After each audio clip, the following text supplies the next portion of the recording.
Hey guys, I'm Amit Kumar and welcome to this video in which we are going to talk about starting Apex development. So we are ready to start our Apex development and now something exciting is going to come. But what are the things that we are going to see and what is the steps for the Apex development is something we are going to discuss in this video. Now Salesforce recommends the following process for developing Apex, like obtaining a developer edition account, which we are going to discuss in the next video itself. Learn about Apex. That's what we are going to do in the course itself. Write your Apex code. We will do that in the course and throughout the course. Write test after writing Apex. So that's something we will discuss in the course in short, and definitely in detail we will discuss that in the next course. Deploy your Apex code. That's something we will do in short in this course, but in detail in the next upcoming course. So the basic steps for Apex development is obtain a developer edition org or a developer edition account, which we are going to see in the next video itself.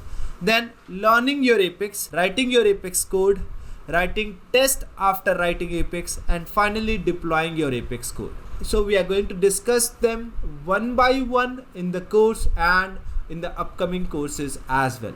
So that's it in this video. See you soon in the next video. Till then, thank you and take care.